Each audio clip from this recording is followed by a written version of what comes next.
Davao, loobin sa Davao at doon sa ating kapatid na nagbukas din po kami doon sa Anahawan.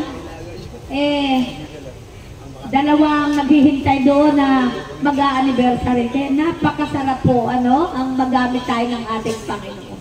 Hindi man tayo preacher, hindi man tayo nag-aral, pero pagdating doon sa babasahin mo na, magkakaroon ka ng karunungan. At nagtataka nga ako nagbabasa-basa ilaang naiiyak Kaya ako po nagpapasalamat sa Panginoon dahil yung gawain nila Ate Carmen, malago na. Yung gawain ng iba kasi 13 ang gawain sa mga devotion pa. Kaya wala kaming tigil, mga kapatid. Oy, makinig kayo. Ganon ang gawin ninyo. Punta kayo sa kapitbahay nyo, LPG nyo. Sino na ang nakapagbukas ng LPG? Taas ang kamot. Ay, nako. Oy, mga asyeret, magbukas na kayo sa inyo-inyong mga kapitbahay, ha? Pupuntahan ko yan. Amen. Sinapakasarap po na ikaw ay magamit ng Panginoon. Kaya doon sa pagbubukas ko, nagkagastos ako ng 1,500 sa pamasahe doon sa Tagaytay, napakalayo pala. Abay, akala ko hindi na kami makakauwi alas 2 ng madaling araw, nasa nalansangan pa kami. Baka kako tayo maghahasa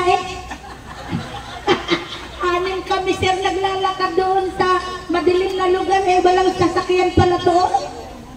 Abay naku, Hayda, ikaw nakakumauna, baka tayo ay maghahasa. Piloy, napakalamig nung gabi. Abay, inabot kami ng pagbabawas madilim. Doon kami umihi nitong aking inaanak Sabi, Ninang, mayroong tuko. yung tuko pala nakakatakot kuya paggabi. Sabi, tuko. Baka ako nakakita yung mga puwit namin.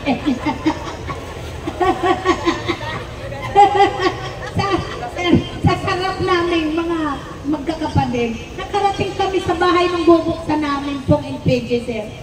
Abay, pagdating namin, sir, pinakain kami ng, ano ba tawag dito? Tinola. Gabi, alas 2. Pagkagising namin ng umaga, tinola. Sa tanghali, tinola. Abay, ayoko nakakunyaan. Nakakita ako, sir, ng saging na sa batiniba ko. Munti pa akong magdaganan. Nilaga namin. Pagkabukas namin, umuwi na kami. Gutom na ako, nandudulong na yata ako. Sabi ni Malo, mayaman pala ito, may ipi. Sabi na Ninang, daan tayo sa Jollibee. Abay, sir, yung Jollibee, 1 oras at kalahati bago marating namin. Pagkalayo-layo pala ng Alfonso, yung Tagaytay pa doon. Tapos dumating kami doon ako, 350 na lang ito. Anak, sabi, huwag kang mag-alala Ninang. Meron akong ATM. Border na kami doon. Tigda-2 chicken. Solve ang gutom. Kaya maraming salamat at kayo. Nag-aanyaya na nagbukas kami. Puro pala matatanda. Alam niyo ba kung saan sila nag-worship? Sa simbahan. Kaya ang mga mukha parang galit na galit. Iba pala yung mga simbahan ayaw tumawa. Kami na lang yung mga nagtatawanan. Ngayon, nang nagtatawanan kami, pumayag na silang magbukas kami. Praise the Lord. Yung pala ay mayayaman, matatanda. Kaya nako, sabi nga ng Panginoon, huwag kayong matitinag. Go lang ng go. Kumanta kaming 6. Sila din kumikimbo. Mamaya may umiiyak yung may-ari ng bahay. Yung pala may sama ng loob doon sa kapatid. Dahil maghahakti daw ng mga lupa. Kaya, ayun, sa aming pananalangin po ay natuloy ang LPG. Kaya maraming salamat po. At ayan na, ang ating explosion na pinahangaan ko itong aking ninong Ninong ito nila G Binaan po pala tayo. Tumayo na kayo at tayo i-welcome natin ang ating Panginoon. Seek ye first the kingdom of God. Pumanda kayo. Spirit. Ang gagamitin po ang ating anointing preacher from our fellow brother, Rex America. Kingdom of God and His righteousness.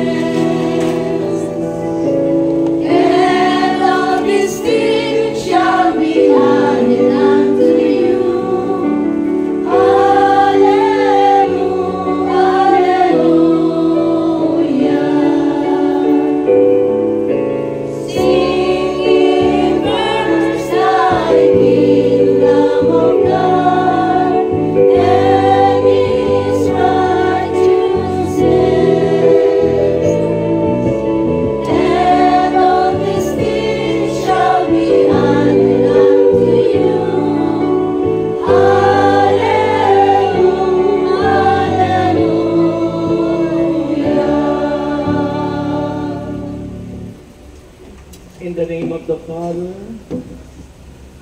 and of the Son, and of the Holy Spirit. Amen. Heavenly Father, we thank you so much, Lord God, for this day. And we know that you are here in our midst. Nasa aming kalagitnaan ka. Ikaw ang Diyos na siyang aming buhay. Ikaw ang Diyos na aming kalakasan. Ang siyang patuloy naming pinaglilingkuran dahil wala naman kaming maipagmamalaki sa iyo. Dahil wala kaming mga pag-aari. Dahil ang lahat ng bagay, maging buhay at aming buong pagkatao, ay pahiram mo lamang sa amin. Kami, Ama, ay naglilingkod sa iyo bilang pagtanaw ng aming mga utang na loob sa iyo. Gratitude, O Lord, upang ikaw ay malugod dahil tunay na kami po'y walang magagawa kung kami hiwalay sa iyo. Kaya we acknowledge your presence, O God. We acknowledge your Holy Spirit in our midst. Because you said in your word, 2 or 3 gathered in your name, there you are in our midst. So we welcome you, Holy Spirit. Take over in our heart. Make our heart as your temple. Dahil ang puso namin ay iyong templo. Gamitin mo ang lingkod mo mightily, boldly, powerfully. Maging silang mga lingkod mo. At umaasa kami sa tulong at gabay ng iyong Espiritu. Sa pangalan ni Jesus, ang lahat ay magsabi. Magsabi. Magsabi. In the name of the Father, and of the Son, and of the Holy Spirit. Amen and amen. Good morning, Holy Spirit. Good morning, Jesus. Good morning, Father in heaven. And good morning, everyone. Magandang umaga sa inyong lahat. Lahat ng sumagot, magtatagumpay. You want success? Gusto niyo ng tagumpay? Hanggang sa dulo ng walang hanggan. And that is heaven. Ang dulo ng walang hanggan, eternal life in heaven. And that is our goal. Yun ang ating destiny. Yun ang ating patutunguhan kung kayo'y magiging tapat na susunod at paghahariin nyo ang Diyos sa inyong buhay. Amen. Our topic for this day is about commitment. Sabihin nyo. Alam niyo ba ang ibig sabihin ng commitment? Ha? Ano ang ibig sabihin ng commitment? Ha? Ano? Ano ang ibig sabihin ng commitment? Ha? Pagtatalaga ng sarili sa Panginoon You commit yourself unto God. Ibinibigay mo, itinatalaga mo ang iyong buhay, ang iyong sarili sa Diyos. That is the meaning of commitment. Amen. So, sa word na committed, sabihin nyo. Committed. Anong ibig sabihin ng committed? Committed yung utak. May mga taong committed ang utak. Lumiit. Pag sinabing committed, ibig sabihin, nakatalaga ka. Nakatalaga ka. Ha? Nakatalaga ba kayo? Talaga? Ayun. Yun po ang napakasarap, ano? That is commitment, ano mga kapatid. Napakahalaga po yun kapag tayo committed, ha? Committed sa Lord, committed to serve Him. Itinatalaga mo ang sarili mo para maglingkod. Itinatalaga mo ang iyong buhay. Itinatalaga mo ang iyong oras. Itinatalaga mo ang iyong panahon. Everything. Itinitiwala, ibinibigay, inilalagak sa Diyos. That is commitment. Amen. That's why, pag tayo po'y nagpipray, sinasabi natin sa Lord, ano? Yung po ang paghahandog sa Diyos. Lord, inaalay ko sa iyo ang aking buhay. Ibinibigay ko sa iyo, Panginoon. Inilalaga ko sa iyo ang aking panahon, ang aking oras, ang lahat-lahat ay para sa iyo. Because we are nothing. Wala kami, Panginoon, at wala kaming maipagmamalaki sa iyo. Ha? Yung po ang commitment, yung po ang pagtatalaga. Ha? Halimbawa, itinatalaga nyo ang inyong pamilya sa Lord. Lord, I commit my family unto you. Ibinibigay ko sa iyo, itinitiwala ko sa iyo, inilalaga ko sa iyo ang aking pamilya. Lord, I commit my business unto you. Lord, itinatalaga ko sa iyo, inilalaga ko sa iyo ang aking negosyo. Don't forget to commit everything unto God. Huwag niyong kaliligtaan na italaga, ilagak sa Diyos ang lahat. Mahina. Amen! Yung po ang sikreto ng tagumpay. Amen! Amen. Yung po yung sikreto ng pagiging successful. Okay. Sabi po ng Biblia, kasi yung oras natin, buksan ko po ang Biblia sa Book of Nehemiah. Nehemiah. Kilala niyo po ba si Nehemiah? Siya po ay isang leader, isang lingkod. Ha? Naglingkod sa isang hari. Si mahirap pag yung pangalan, Artaxerxes, ano? Ayan. Diba? So, siya po ay nakasama ni Ezra, isang propeta, minor prophet si Ezra.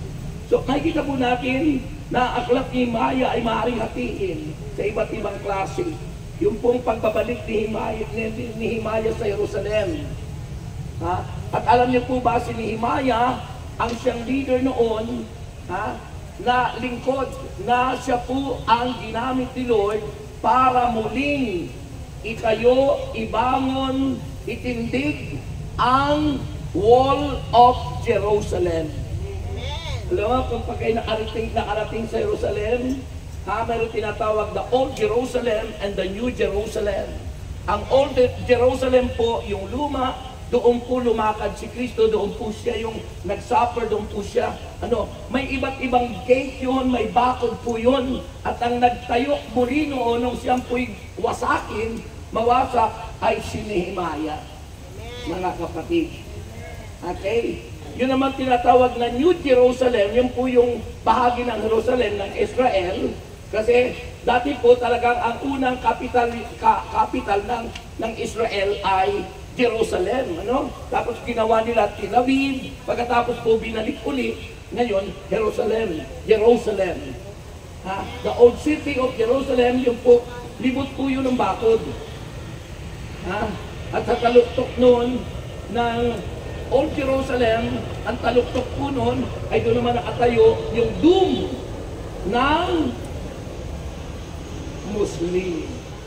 Kaya nag-aaway sila ng Judaismo at ng Muslim, kasi tatlong malalaking relihiyon ang nandun. Ang Christian, ang Muslim, Islam ang tawag sa relihiyon ng Muslim, Islam, and then yung relihiyon ng Hudyo, Judaism. So tatlong relihiyon po yun.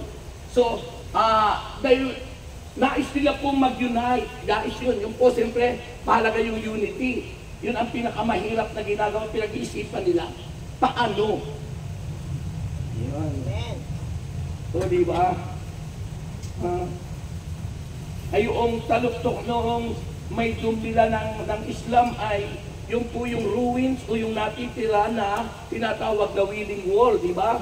Yung natitirang bahagi ng temple na pinatayo ni King Solomon, ano? Yung ganyan. Dingding na lang yun. Ruins, yung natitira, ano? Yung po yung dingding na yun, doon sila gagagano na lang, yung mga ano, isa sa tourist spot na doon yun ngayon. Yun yung ang mga Hudyo pag nagtipray gano'n, pag gano'n, pa ikay pumunta ron, paunahan ang pasok, pero pag babalik mo doon, kailangan ang lakad mo paurong na gano'n. Kasi in respect, in reverence, doon po paggalang doon sa kanilang templo. Okay? Kasi nakarating ako doon. Okay. So ano po ang sinasabi ng Biblia? Nehemiah chapter 2, verses 11 and following. Makinig kayo. Sabi po rito, ang muling pagtatayo ng pader. Sabi rito, dumating ako sa Jerusalem, 3 araw na ako roon, ay hindi ko pa ipinapaalam kanino man ang ipinagagawa sa akin ng Diyos. Ganda ng word ni Nehemiah, ipinagagawa sa kanya ng Diyos. Yan. Kailangan po tayo mga sensitibo, sa tinig ng Diyos, kung yun nga ba ipinagagawa sa inyo ng Diyos, o baka po ipinagagawa sa inyo ng demonyo. Ito bang ginagawa nyo, ipinagagawa sa inyo ng Diyos? Amen. Sigurado kayo? Amen. So, mahalaga po yun, So sabi roon, ipinagagawa sa akin ng Diyos tungkol sa Jerusalem. Sa gabi ng 3 araw, gumising ako at lumabas ng lungsod na may ilang kasama. Ang tanging hayop na dinala namin ay ang astong aking sinasakyan. Lumabas ako sa pintuan ng libis sa daang patungo sa bukal ng dragon. O diba, may mga gate ang Old Jerusalem. Sa bukal ng dragon hanggang sa pintuang papunta sa tapunan ng basura. Sinuri kong mabuti ang diba-dibang pader ng Jerusalem at ang mga nasunog nitong pintuan. Nagpatuloy ako sa pintuang bukal hanggang sa paliguan ng hari. Dito po sa loob ng Jerusalem, andyan po yung natitirang ebidensya na doon na tayo yung hari, yung palasyo ni Haring David. Okay? At ang sabi roon, kaya't naglakad ako patungong libis at siniyasat ko ang pader. Pagkatapos ay muli akong pumasok sa pintuan ng libis pabalik. Hindi alam ng mga pinuno kung saan ako nanggaling at kung ano ang aking ginawa. Wala pa rin akong sinasabi sa mga Hudyo, sa mga pari at mga pinuno, mga opisyal at sa iba pang magkakaroon ng bahagi sa gawain. Pagkatapos sinabi ko, pakinggan nyo ito, verse 17. Pagkatapos sinabi ko sa kanila, nakikita ninyo ang kalunos-lunos na kalalagayan ng ating bayan, wasak ang Jerusalem at sunog ang mga pintuan nito. Itayo nating muli. Yan, ganda, no? Itayo nating muli. It's the power of cooperation. Hindi magtatagumpay ang mga taong nagkakanya-kanya. Ang nagtatagumpay ay yung mga taong nagkakaisa. Maging sa pamilya, walang success ang mga pamilyang laging nag-aaway-away. Sabi ni Nehemias, ni Nehemias, sabi niya, Nehemias, wasak ang Jerusalem at sunog ang mga pintuan nito. Itatayo nating muli ang pader ng lungsod upang mahangutan tayo sa kahihiyan. At sinasabi ko sa kanila kung paano ako pinagpala ng Diyos at kung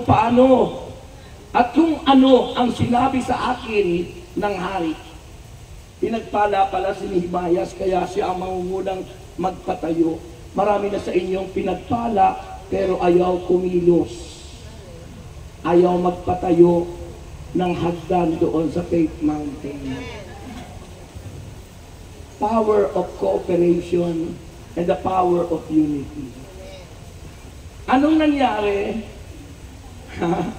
Sabi ng verse 19, ngunit ang malaman ito ni Sanballat na Oronita at Tobias na isang opisyal na Amonita at maging si Gesem na taga-Arabia. Pinagtawanan nila kami at hinamak at sinabing, ano ang ginagawa ninyong iyan? Naghihimagsik ba kayo laban sa hari? Sinagot ko sila, pagtatagumpayin kami ng Diyos ng kalangitan at kami na kanyang mga lingkod ay magsisimula ng magtayo. Ngunit kayo'y walang bahagi at karapatan o alaalaman sa Jerusalem. Purihin ang Panginoon.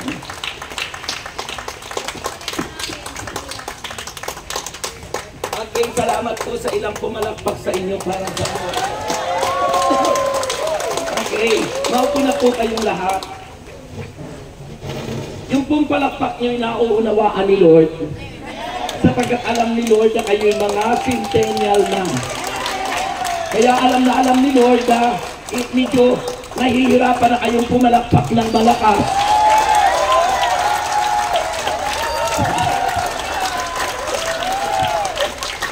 Pero sabi nga ng banal na aklat, kung ang Diyos ay nasa sa atin at panig sa atin, kaya naibibigay nilang todo-todo ang the best kay Lord. Yung sinasabi ko sa inyo about commitment, ang ating pag-usapan is about development, o developing commitment. Pag sinabi pong develop, paano ba ibig sabihin ng develop? Paunlarin, paano mo mapapaunlad ang iyong commitment? Alam nyo, ang trabaho po ng MMDA, Metro Manila Development, ay pagandahin ang Metro Manila. Kaya ginagawa nila yung pong pagbabago ng mga jeepney kasi hindi naunawaan ng marami na ang jeepney po, napakatagal ng panahon, ay nagiging dahilan ng pollution. Minsan lang ang iniisip ng mga may negosyo noon, sarili nila. Pero ang iniisip po ng MMDA at ng pamahalaan, yung kagandahan at ikabubuti ng lahat. Kasi yung po'y pinagpumula ng mga sakit, ang pollution. Kasi smoke belcher, yung mga luma. Kaya ang tulong naman ng gobyerno ay palitan ng bago through cooperative. Yan. Hindi lang naunawaan kasi ang gusto nila kasi immediate, yung madalian. Ang development po ay hinay-hinay. So, ang developing commitment, yan po ay proseso. It's a process, mga kapatid. Proseso po yun. Tayo lumaki, ipinanganak maliit hanggang sa dumating, ayan, centennial na kayo ngayon. Grabe na. Ibig sabihin ng centennial, mayroon ng alaalang nagbabalik. Meron ng mga alaala kayo. Ha? Mga alaalang kahit maputi. Ay, kinulayang ito. Kinulayang. Kinulayang, kilala ko si Sister Rose. Kasama ko sa insurance yan. Dami kong kalukuhan ginawa sa insurance. Pero pinagsisihan ko na lahat yan. So, Nehemiah, a man of vision. Yan, mahalaga po yun.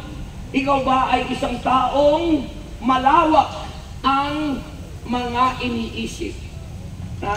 Ang vision po'y nag-uumpisa sa isang dream o pangarap. Ang pangarap po ay walang bayad, libre. Nagtatagumpay ang isang tao kung siya'y may pangarap.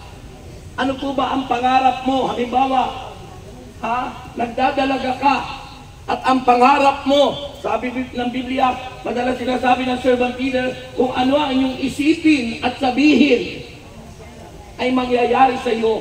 Kaya kung ako sa inyo nung kayo dalaga pa, inisip nyo, may manliligaw sa akin, magkakapamilya ako, magkakaanak ako ng 5, at sasagana ang buhay ko. Yun ang dream. Yun ang pangarap. Halimbawa ngayon, ano ang pangarap nyo at the end of 2024? Ano nang kalagayan mo at the end of this year? Ganyan ka pa rin ba? Hindi ka aangat kung ang isip mo wala. Kaya mahalaga po ang development. Mahalaga po yung developing commitment. Kaya hindi nagtatagumpay ang tao kasi walang pangarap. Dahil ang pangarap po ay hindi mananatiling pangarap, kailangan dumating doon sa ikalawang estado, maging vision o pananaw. Mas malawak na po yun. May pananaw ka.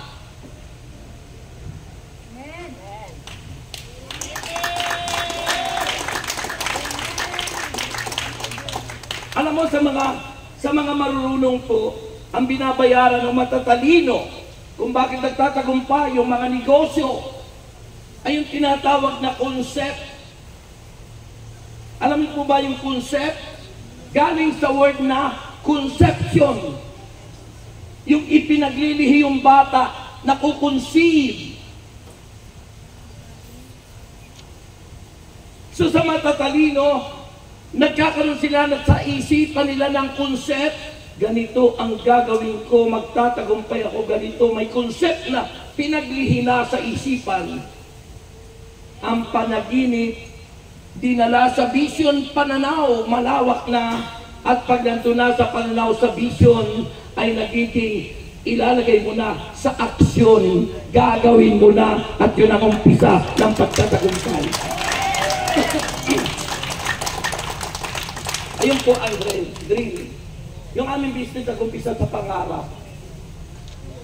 Kaya mahalaga po, mangarap kayo. Libre po ang panaginip. Libre po. Libre. Wala pong bayan. Ang vision libre rin. Dream to vision, dream plus vision plus action is success. Tagumpay. Amen.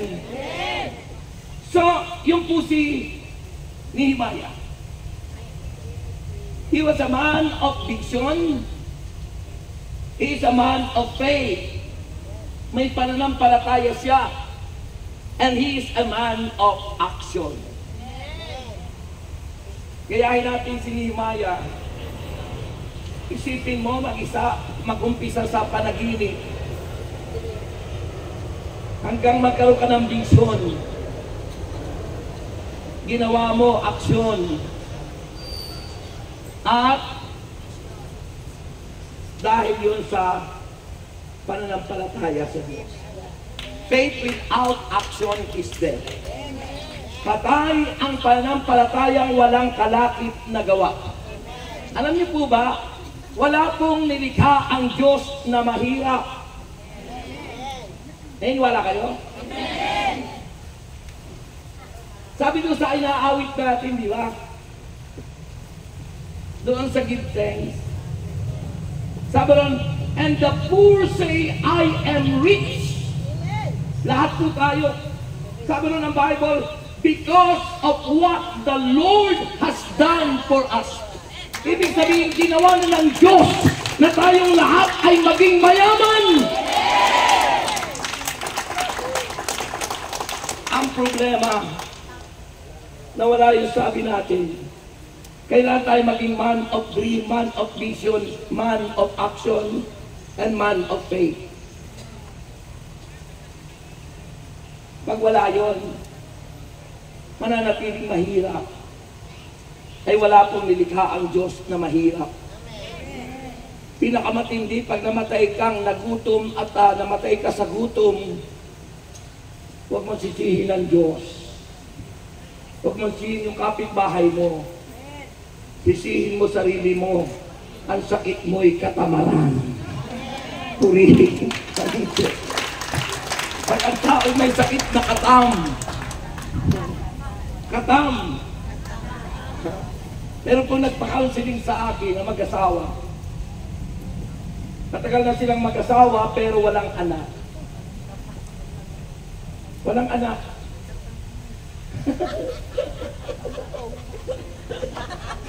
Nagpasuri sila dalawa, hindi naman sila baog. Yung pala may sakit, katam. Sabi ng misis, sabi ko, ano ginagawa niyo mag-asawa kung gusto niyo magkaroon ng anak? O si Mr. ba, ano ginagawa? No, brother, yan, paghiga sa kama, tulog na, naghihilik na. Walang gawa, walang kaya walang anak. Tamad, katam. Oh, ganun po yun mga kapatid. Kaya marami naghihirap. Marami naghihirap. Tayo lahat ay pinayaman ng Diyos. Tayo lahat ay ginawa ng Diyos. Ang kailangan mo na lang, maging dreamer ka. Ano? Tulad ni ano, no? Si Joseph. Diba? Joseph the dreamer. Diba? Pagkatapos yung dream mo, dalhin mo sa vision. Pangitain. Ibig sabihin ng pangitain, binivisualize mo na yung magandang bahay, binivisualize mo na yung gwapo mong mister, binivisualize mo na, that is vision. O tinan mo sa Tagaytay, sabi ni Ma'am Belen, bago itayo, initing kaming lahat, o kayong mga disciple, maging visionary kayo. Ilang buwan pa lang, wala pang ano na itayo na. Kasi, pag tayo may vision, may panaginip, nakikita na natin kung ano yung dapat mangyari. O diba? God gave us the Holy Spirit at ang sabi sa Gospel according to St. John, ang Holy Spirit ang gabay natin at patnubay at ang Holy Spirit ay ipapakita at ipapaala-ala sa inyo kung ano yung darating. Yung future. The Holy Spirit is futuristic. Dapat tayo ay maging futuristic. Alam mo na yung magiging kinabukasan mo dahil sinabi na yun sa Book of Jeremiah. Ang mahalaga lang, you need put it into action. Gawin mo. Kaso may mga sakit tayo, katam. Alam mo na yung sinabi ng Diyos, ayaw mo pang gawin. Pero si Nehemiah, ginawa nila. They put into action at ang nag-lead sa kanila ay si Nehemiah. Kailangan po sa good leader is a visionary, a good leader is a man of faith, a good leader must be the dreamer. And a good leader must always put into action anuman ang kanilang plano. Eh kung mayroong mga leader na hanggang plano lang, walang nangyayari. May mga leader na hanggang pangarap lang dahil walang vision. May mga taong mahilig sa ambisyon pero wala namang vision. Kaya walang success. Amen. Sino gustong magtagumpay? Alam nyo, mga kapatid, nakita nyo kumakain kayo sa KFC. Diba? Ano ba ang KFC? Kentucky?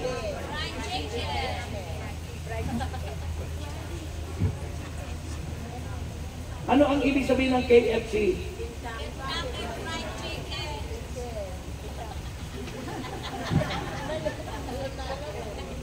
Ha?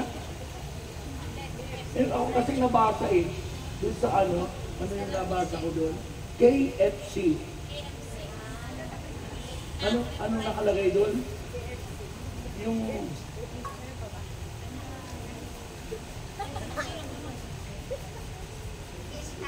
kung sa ano ay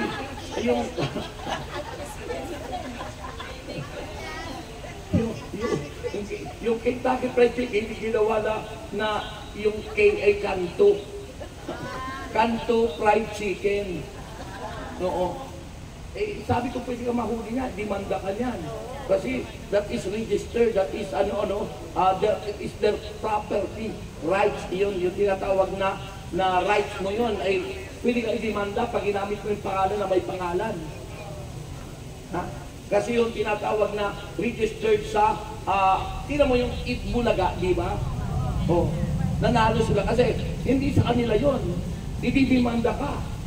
Basta naka-register ka sa ano. Eh kung nag-double registration, kung sino yung una, parang lupa yan. Kung alin yung una, yun ang may-ari. Diba? Parang yung faith fountain, diba? Kinukuha ng iba. Eh tayo yung nauna dun. Kaya tayo ang panalo. Purihin si Lord. Halata po yung palakpak mo. So, ano po ang sabi ng developing commitment? Ito ang ginawa po ni Nehemiah at dapat yung gawin din. Ha? Una po, ano ang ginawa ni Nehemiah sa kanyang mga tao na kasama? Sabi ron, he modeled it convincingly. Ano mahalaga po yung power of convincing? Ano? Yung marunong kang mag-convince, marunong kang mag-encourage. Ha? Ano? Manghikaya. Yun. Marunong kang mag-convince, marunong kang manghikaya. Ha? Pagkagamit nyo sa tinatawag na MPG, ang gagaling nyo manghikaya sa networking, pero sa Lord, ayaw i-apply. Mga kapatid kay Kristo. So, he modeled it convincingly. He realized that he realized that personal commitment always begin with leadership. Kaya mahalaga po yung leader, yung tagapanguna. Eh kung yung tagapanguna ang papatay-patay, yung tagapanguna, siya pa ang negatibo ang isipan. Dapat a good leader must be a positive thinker. Kung hindi nag-iisip na, ay mahirap. Hindi ako po pwede umakyat doon sa Faith Mountain, matanda na ako. Hindi ako po pwede, ako 68 na, umakyat pa ako doon, nahulog kami sa butas. Buti walang sawa doon sa butas. Eh kung may sawa doon, bigla akong nilingkis. Pero hindi ko inisip yun kasi that is a negative thought. Anong iniisip ko? Iniisip ko, God is with me. If God is for us, who can be against us? And greater is Jesus who is in us than he Satan is in the world. Higit na makapangyarihan si Kristong nasa puso natin kaysa kay Satanas na nasa sanlibutan. Nasusulat po yung 1 John 4:4.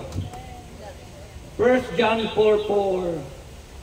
Nung Webes po kahapon nag-attend po ako ng seminar for exorcism, yung pagpapalayas ng demonyo. Kasi noon ang alam ko, palayasin ay yung asawa, ang nasa Biblia ay magpapalayas tayo ng mga demonyo. Diba? Sabi ng Mark chapter 16, from verse 15, the following verses, makapagpapalayas kayo ng mga demonyo.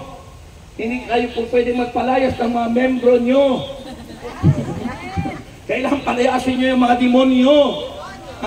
Na ginagamit yung tao.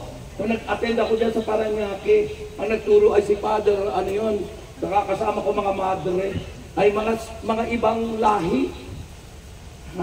Kasi sa pastoral gusto ko ng input sa ganyan para ma-exercise natin yung gift of spiritual warfare. Kasi we are now in the time of spiritual warfare. Dahil ang demonyo po ay triple time na kumikilos ang mga taong Kristiyano, lalo na may mga edad na tutulog-tulog, ay samantalang ang demonyo ay triple time na kumikilos, dapat hindi lang double time, kundi 6 times pa ng ating regular na lakas ay ating ibigay sa Lord.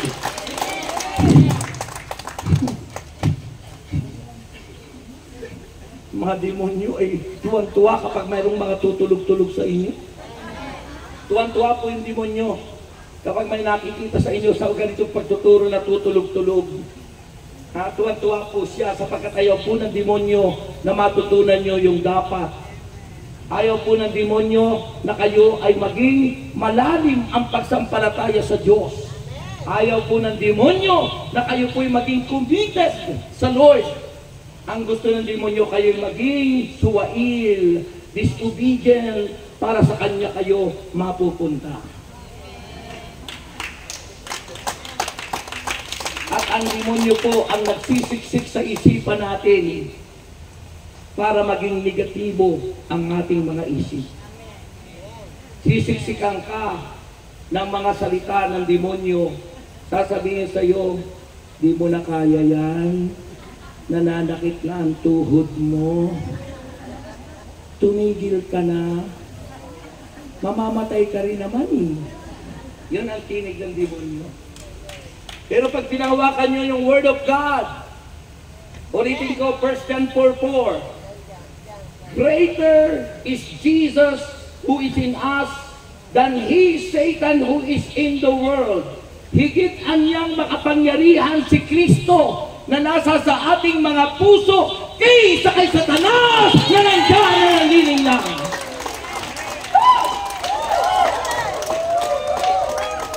Diba sabi na ba, labanan nyo ang Diablo, lalayuan niya kayo.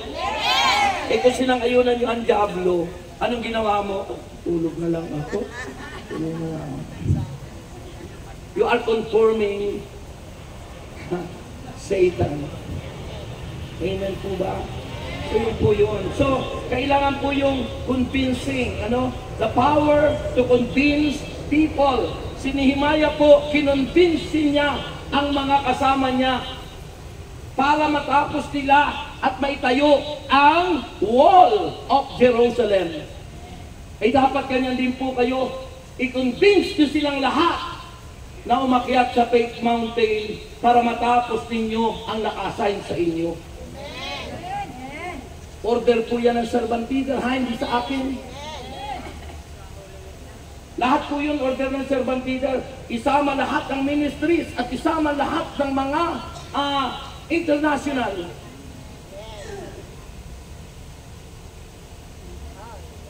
May memo po lahat ako doon. Dahil kami lahat ay nag-meeting yan. Okay? Hindi po yan gawa-gawa ko, hindi gawa-gawa ng mga elders, order sa atin yan. Amen. Para pagdating ng Holy Week, doon tayong lahat. Sabi po ng isang great leader at sinasabi po sa mga seminar niya, siya po isang Christian na ginagamit po niya yung kanyang talent sa pagbibigay ng mga seminar. Kilala niyo yan, may aklat siya si Maxwell. Mga book niya. Sabi po ni Maxwell, everything resists and falls in leadership. Lahat, ang ikatatagumpay nating lahat ay nakasalalay sa mga leader. Bumabagsak ang bansa kapag ang leader ay mahina. Nagtatagumpay ang isang bansa, maging ang isang organisasyon, kapag ang isang leader ay matatag at may pananampalataya, man of vision, man of dream. Ayun po, mga kapatid. Anong pangalawa? So anong sinabing una na ginawa para ma-develop ang commitment natin? Power of convincing. Ha? Kaya kayo magko-convince sa isa't isa. Ha? Kayo magko-convince, ay sister, ang ganda-ganda na pala sa Faith Mountain. Naka-ready na, may mga cross na. Ang ganda na pala dun. Iko-convince nyo sila.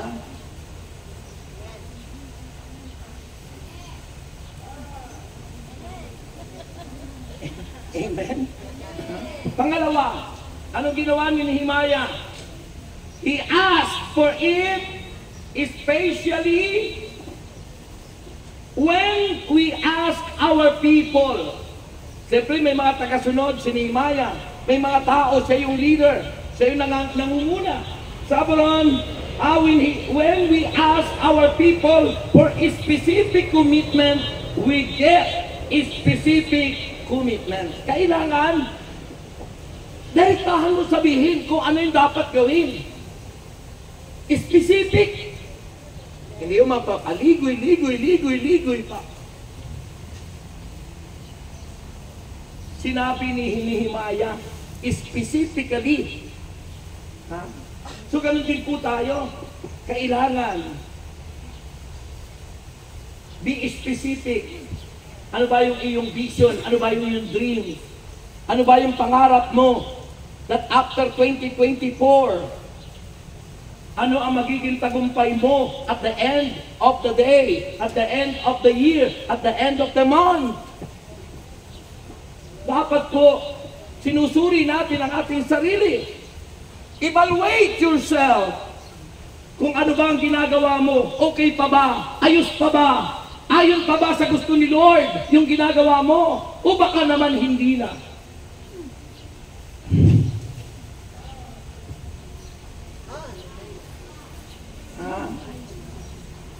Kaya ako kahit 68 na, nakapal ng boses ko. Samantalang yung nakita ko nagpo sa going to 69. Naku, hindi mo na ano yung mukha niya kung anong itsura na yun. Kasi kapag ikaw ay man of faith, man of vision, man of dream, ay ikaw ay man of action. Kaya, kahit matanda ka na, ang lakas mo, kasing lakas ng abila. Ang hina. So sinabi ni Nehemiah, specifically kung ano yung kanilang plano. Sinabi niya, itatayo natin muli ang pader ng Jerusalem. And then pagkatapos, may ginawa siya. Ano sabi? He created an environment to sustain it.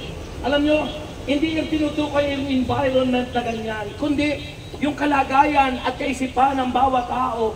Kayo ba'y nag-a-agree? Kayo ba'y sumasang-ayon? Kasi mayroong mga leader na hindi tinitingnan yung environment ng kanyang mga tao. Sila ba ay sang-ayon sa sinasabi niya? Di ba? Hindi nagtatagumpay minsan yung leader kasi tinan mo, ilang beses na nagkaroon sa atin ng mga kodita, mga gano'n, Bakit? Hindi kasi nila tinitingnan ano na ba yung mga nasa paligid na mga tauhan niya. Dito nga sa atin, di ba? Bakit mayroong nangawawala? Bakit may nagtatayo ng kanya? And that is what we call environment. Ganun din sa pamilya natin. Kaya may lumalabas na tinatawag na, ano yun? Black sheep.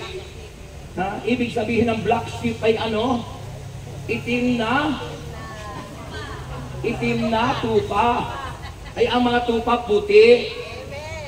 Pag sinabing black sheep, tupang itim, ibig sabihin ng itim, it representing sin, kasalanan. Ibig sabihin, tupang makasalanan. Ayaw magpasako. Kaya dapat po alam natin yung ating ginagawa. Amen po ba? Okay. Yung mga natutulog po, pwede po yung reviewin nyo doon sa ating video. Sa YouTube.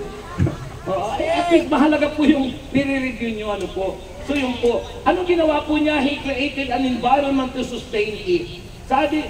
Si Nehemiah po, organize the people for ease. For ease. Yung bang kontento, yung bang ang tao hindi magrereklamo. Inayos na yung tao. East, west, band. Nehemiah organized the people for ease of communication.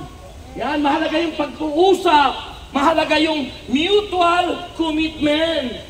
Bakit nawawasak ang pamilya? Kasi puro paglilingkod, walang time sa family. That's why Brother Mike said, Sunday is family day. Yung kaso yung iba, yung family day ginagawa pa rin. Ay, may NPD kami. Anong nangyari? Yung asawa, iniwan siya. Yung asawa, naghanap ng iba. Kasi yung tungkulin ng asawa, hindi na nasustain. Kung may tungkulin kayo sa paglilingkod, may tungkulin din kayo sa inyong pamilya, sa inyong anak. Lalo na sa inyong asawa. Amen. Baka mamaya ay dahil hindi mo na ginagawa yung tungkulin mo sa iyong asawa, naghanap na ng iba. May kilala po akong dating lingkod dito, nung nabisi sa politika, na-involve yung asawang babae sa politika, hanggang iniwan yung picture at yung asawa niya nakisama na doon sa politiko. Kasi we have responsibility. Hindi ko mo tayo naglilingkod. Pababayaan nyo ang pamilya nyo. Pababayaan nyo yung anak nyo. Ang ating mga anak, kailangan natin ng guidance. Kailangan natin ng counseling. Kailangan natin kaysa magpa-counsel sa iba. Minsan may problema na ang ating mga anak, di natin alam. Darating na lang sa bahay nyo, buntis na pala. Kasi yung dapat hindi nagampanan. Yung word na is, mga kapatid, ano sa pamilya, i-treat nyo ang inyong pamilya na friend, kaibigan. Kasi pag family, ako parent, nanay, minsan takot yung ating mga anak. Kasi yung authority, may mga magulang na napakahigpit. Pero kung tinuring mo mga kaibigan, gano'n ang ginawa ni Nehemiah sa kanyang mga tao. Pagkaibigan, madali kang magtapat ng iyong sikretong problema. Kaya may mga anak tayo, may mga best friends sila, may mga kaibigan sila. Alam ng kaibigan nila yung problema ng anak natin, pero di natin alam yung problema ng anak natin. Bakit? Natatakot. Mahigpit ka kasi. Kaya nawawasak. So Nehemiah organized the people. Yung kanyang mga tauhan for ease of communication. Mahalaga ang communication. Bakit nagkakahiwalay yung mag-asawa? Kasi hindi nag-uusap. Bakit lumalayo yung ating mga anak sa atin? Kasi wala tayong time makipag-usap. Wala tayong time ng bonding. Hindi naman mahalaga yung kumain kayo sa mumurahin o mamahalin. It depends in your capacity. Kung kaya nyo ba doon sa hotel, ay dito mo dalhin sa hotel doon ay kumain sa Hyatt. Pinakamasarap ang pagkain sa hayat doon sa loob ng MUA. Doon sa ano yun? City of Dream. COD pala. City of Dream. Eh magkano naman, Brother Rex, ang bayad doon sa Eat All You Can sa hayat? Ngayon po, umaabot na ng kulang-kulang 4,000 per head. Noon dati, 2,000 plus lang. Eh pero doon ka lang makakakain ang hindi natin nakakain sa mga ordinaryong buffet.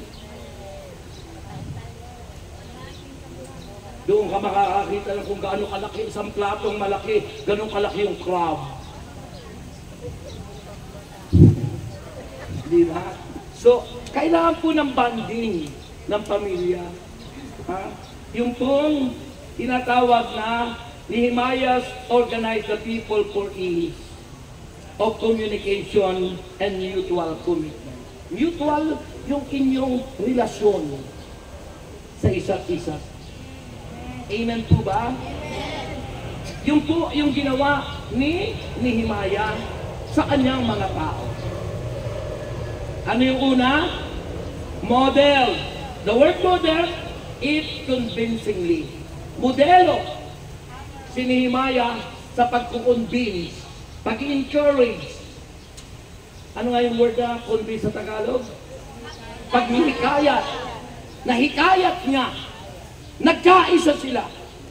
Yung dream, yung vision ni Nehemiah na itayong muli ang pader ng Jerusalem ay naganap.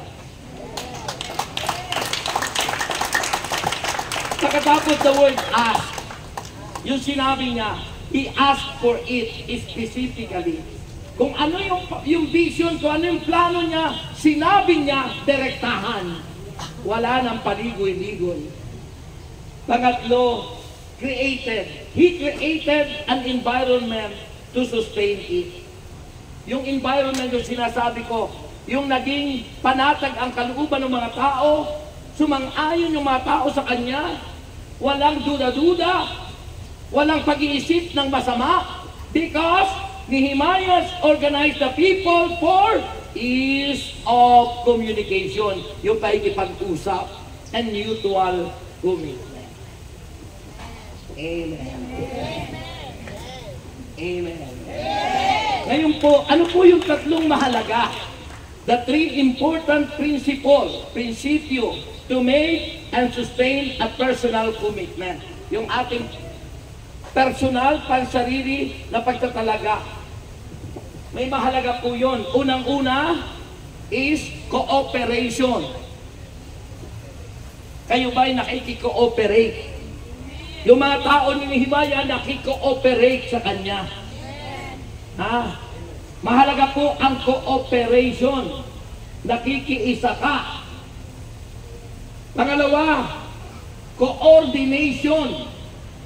Yan, trabaho ng mga coordinator yun. Kailangan makipag-coordinate ka. Ano na ba ang nangyayari sa Faith Mountain? Yung leader nyo dapat makikipag-coordinate sa amin. Coordination.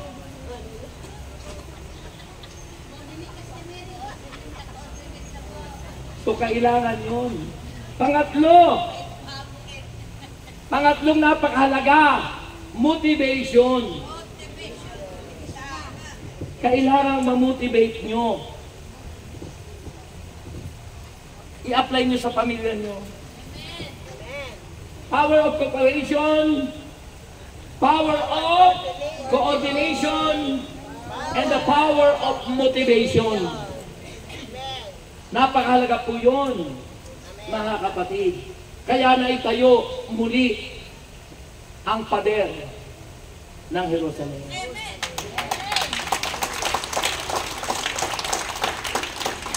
Kung hindi ba nagbibigay ang mga tao, tayong lahat, kung hindi ba tayo nagbibigay ng tithes, offering, may tatayo ba ito? Hindi. Billion ang ginasto rito. Itong buong ito property ng ministry.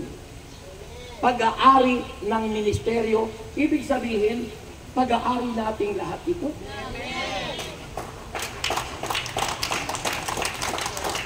Ang hina. Kung hindi tayo nagbibigay ng tithes, offering, meron ba tayong faith mountain? Wala. Ang faith mountain, pag-aari ng ministry. Hindi po yan pag-aari ng kusina. Sa ating lahat yan. Kaya sabi nga, pinagsisikapan natin na isaayos na yun. Bakit? That is our legacy. Sa ating lahat yan na alaalang nagbag.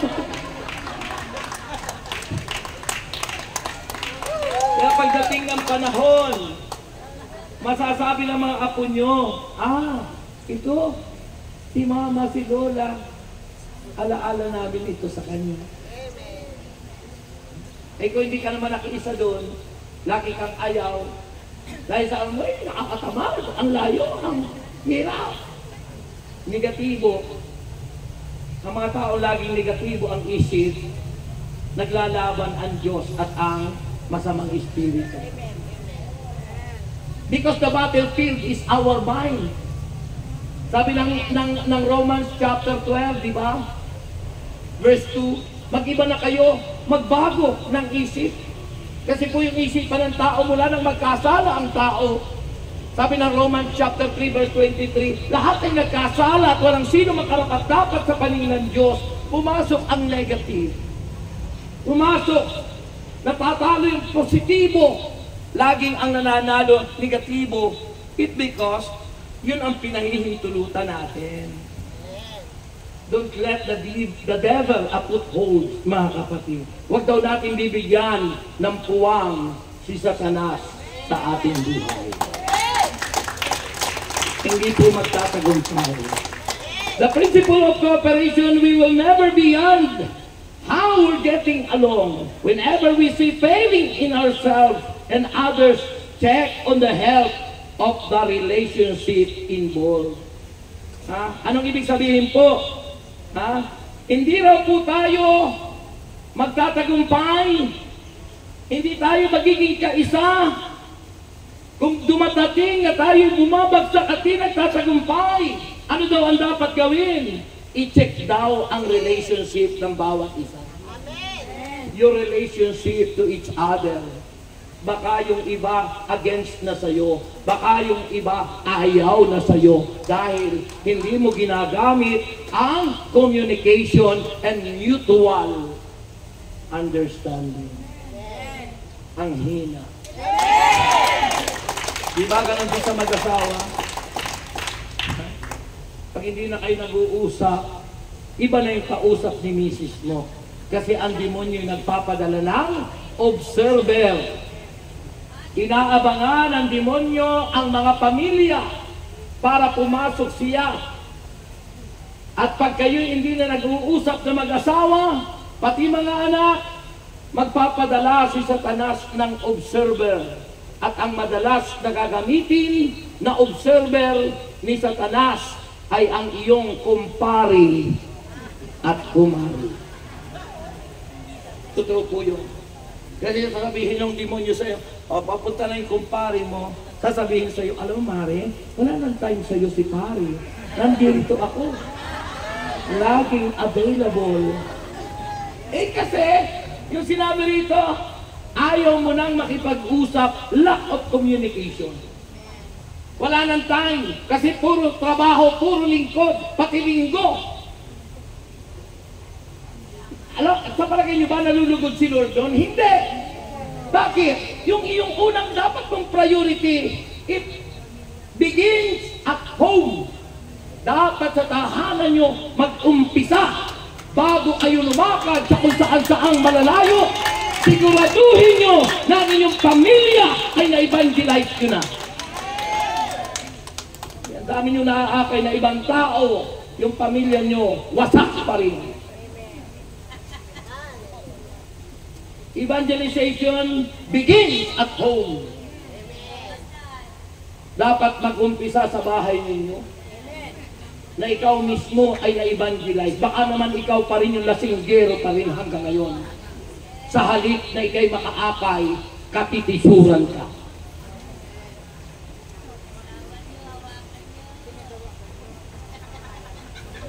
Sasabihin nyo marahil, huwag na natin imbitahin si Brother Rex sa susunod na ano.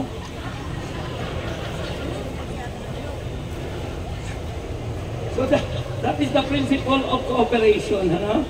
I-check nyo ang relationship nyo sa isa't isa. Check yourself, check your family, check the whole household. Ayos pa ba? Okay pa ba ang relationship nyo sa isa't isa?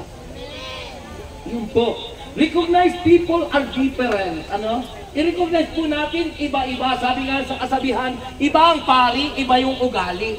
Hindi pare-parehas ang ugali ng pari. Hindi iba-iba. Hindi pare-parehas ang ugali ng bawat isa. Sister Emma, iba yung ugali. Sister Mary, iba yung ugali. Ako, iba yung ugali. Kayong lahat, iba-ibang ugali. But we need to be united. Unity in diversity. Kahit na iba-iba ay po pwedeng magkaisa. Maging sino ka man. Amen. Next is recognize the immense value of every person. Immense value. May kanya-kanya tayong pagkatao. Amen. Ha? Pahalagahan natin ang isa't isa. Tandaan niyo po, God hates sin and not the sinner. Ang kinamumuhay ng Diyos ay ang kasalanan, hindi ang taong nagkakasala. Amen. Eh, hindi po pwedeng nagkasala yung tao, ayaw mo na. Hindi ka nakasali namin dito. Hindi. Magalit tayo sa kasalanan. Dahil yun yung kamandag ni Satanas. Ang kamandag ni Satanas ay kasalanan. Amen po. According to Seglar, isang leader na nagbibigay ng mga seminars din, sabi niya, successful people use their strength in recognizing, developing, and utilizing talent of others. Yan. Hindi po pwedeng may mahusay, may talento sa halip na gamitin mo, utilize mo, idadaon mo. Dahil sasabihin mo ang isip mo, ay, baka masapawan ako. Yan po ang sakit ng mga scribes and Pharisees. Kung bakit si Kristo'y ipinapako nila sa krus at pinarusahan dahil sa pride, inggit, galit, dahil ayaw nilang masapawan. Ang sabi ng Gospel de Sunday, sabi ng mga tao, ibang aral ito, napapalayas ni Kristo ang mga demonyo, gumagaling yung mga may sakit, samantalang yung ating mga tapagturo, wala man lang gumagaling. O kinumpara si Kristo sa kanilang mga tagapagturo sa scribes and Pharisees. Nainis, nagalit, nainggit. Yan ang huwag niyong gagawin, pamamalisan. Kaya tinawag yun ay 7 deadly sin. 7 kasalanang nakamamatay. Mga kapatid. Amen. Yung po. So ano pa? Matatapos na po ako, Sister Emma. Recognize that our common goal is greater than our individual differences. Mas mahalaga po yung ating mga mithiin, yung goal natin. Our goal is going to heaven and not going to hell. Ang goal po natin, mithiin natin, makarating tayo sa langit. At ang ating mga ginagawa is to glorify our God. Kapag ang lahat ng ating ginagawa ay para malwalhati ang Diyos na katitiyakang makararating ka sa langit. Amen!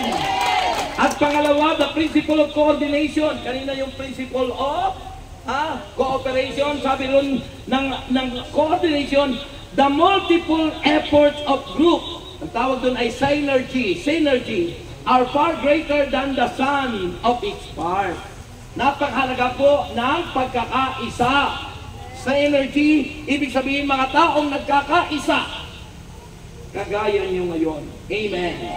Kailangan recognize natin ang pangangailangan ng bawat isa. Recognize we need each other. Kailangan natin ang bawat isa. Hindi ka pwedeng mawala. Kailangan ka sa Faith Mountain. Kahit isang batong dalhin mo ron.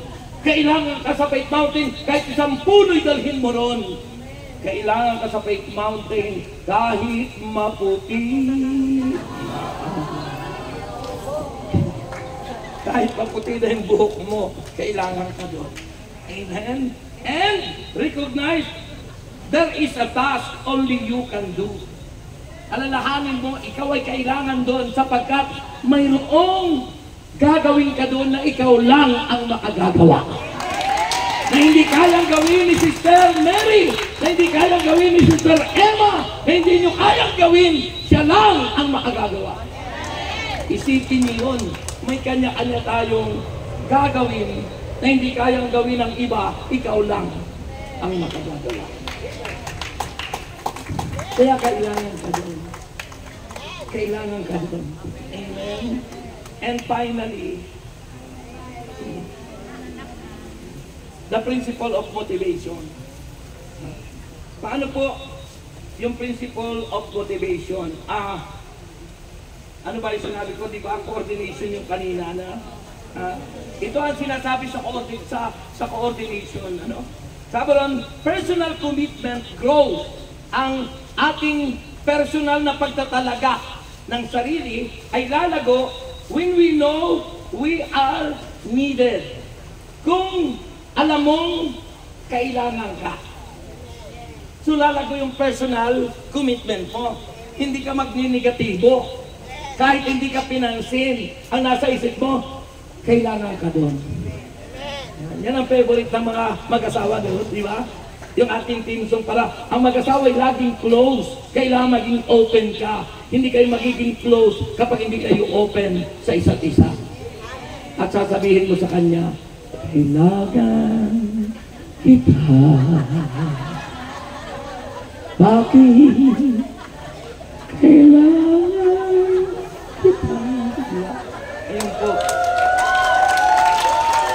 Lagi niyong isipin, kailangan mo siya. Kailangan mo ang bawat isa. Walang i-reject, walang itatakwil, walang iaayaw. Amen po ba? Hindi po pwede sabihin, hindi ka namin kailangan dito. Yung kailangan po. And finally, the principle of motivation.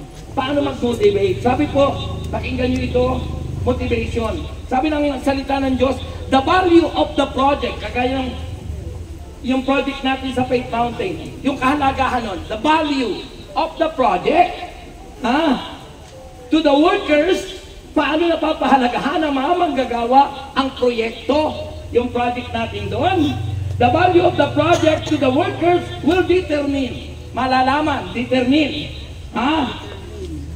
the value of the workers in the project. Ano ibig sabihin? Yung kahalagahan ng proyekto ay malalaman na mahalaga sa kanilang mga tao kung ang mga taong tulad nyo ay magpapahalaga sa proyekto.